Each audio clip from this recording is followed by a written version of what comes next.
Hey everybody, so Specialist Eric Dowler here with the 246th Army Band of the South Carolina National Guard. Today I'm going to tell you about some of the steps that you're going to have to take after you pass an initial AMPA audition. If you've already successfully completed an audition, you can't be in the band just yet. There are a couple extra steps you have to do before you can actually join our unit. First of all, you need to contact your local recruiter. The South Carolina National Guard has offices all over the state. You can find them by Googling them or following the link in the description. And yeah, your recruiter is going to be the person that's going to walk you through each step. They're going to make sure you have what you need, and they're going to make sure that you will get where you need to be to get taken care of, basically. So, one of the first things that you're going to do with your recruiter, in addition to, an initial screening questionnaire, is take an ASVAB test. You may have heard of the ASVAB test back in high school. It's an Armed Services Vocational Aptitude Battery. It tests your abilities in verbal, math, science and technical, and spatial categories.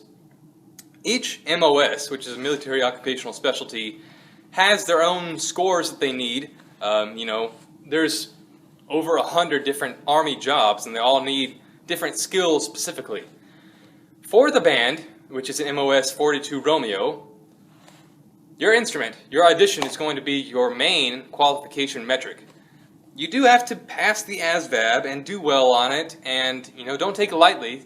You can study for it. I'll have a link for stuff you can study and do practice tests and stuff. You want to make sure that you're good to go on that, but I wouldn't really worry about it. It's not an SAT, it's not an ACT, it's just a test. If you went through high school, and most of the musicians who can pass an audition are pretty bright people, and ASVAB's not really something to worry about. So if you want to learn more about that, follow that link. ASVAB test takes an hour and a half. You can do it on the computer, you can do it paper and pencil. Some people do it at the MEPS site. I did it at a satellite location. Just talk with your recruiter, set up a time to do that. It's really nothing to worry about. So, after ASVAB test, you got to go to MEPS eventually. MEPS is a military entrance processing station. Their motto is freedom's front door. Every service member has to go through MEPS to get entered into military service. Basically, they have a ton of medical tests and physical exams and like financial things, legal things, all of this, anything they could poke and prod you with to make sure that you're fit for service. They spend a lot of money on you for training and salary and equipment and all this other stuff. They want to make sure that you're good to go. So anyway, MEPS, it's a long day.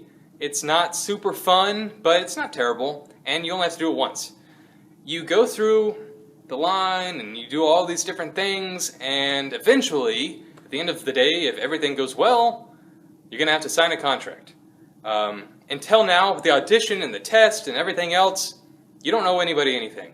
You can walk away at any point.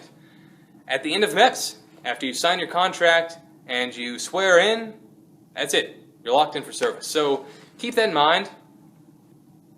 If you are curious about MEPS and want to learn more, again, there's going to be links for you to follow there and learn about how that process works. RSP is a recruitment sustainment program. Usually, active duty, sometimes people ship straight from MEPS and go to basic training. Sometimes they sit around for a little bit and then go to basic training. For National Guard people, a lot of times, I signed up in March. I was in spring semester of my freshman year, and I didn't go until June to basic training. I had 4 months where I was just hanging out, and I went to the RSP. This is an interim kind of limbo unit, which teaches you some basic things about the Army before you actually join your real unit. You're going to get a uniform and learn some marching things, take some PT tests, maybe get a heads up on the Army Creed and first aid, weapons qualification stuff, land navigation, anything to give you a heads up on basic training. RSP is there to prepare you and make sure that you're good to go, so when basic training comes around, it's not a huge culture shock. If you were like me in high school, you went to marching band and you went through ROTC, in high school, you know, you already have experience with uniform and standing in formation and taking orders. But if you don't have any experience with that, RSP is going to be the first time where you're standing in formation, taking orders, and wearing uniform. And that's not something to be scared of. RSP is there to prepare you, and it's there to help you.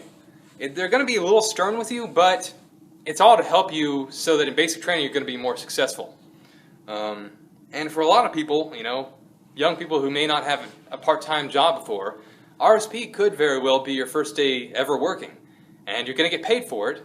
And, you know, it's not the funnest thing in the world, especially if you signed up for an instrument and you signed up to be in the band. But, you know, you can make this time valuable if you spend your time exercising and you work on memorizing your creeds and your Army knowledge and you actually take it seriously. You know, this could be a time well spent. However, this is going to be your first impression of the Army. Don't get discouraged. It's not the band. It's not super fun. It's not terrible, but it's not what you signed up to do. So just think long term here. RSP for a couple months, basic training is going to cover a couple months, and eventually all these steps and processes that I'm talking about are going to pay off. So if you can delay gratification for a little bit and think about the long-term goal, a part-time career in music, you know, it's going to be worth it. So don't let these things scare you. It's just steps and processes that everybody has to do, and you're going to get through them just fine. My next videos are going to talk about basic training, Army Music School, and that type of stuff. So if you're interested in learning about more, keep watching, keep reading, and learn how you can be in the 246 Army Band of the South Carolina National Guard. Thanks.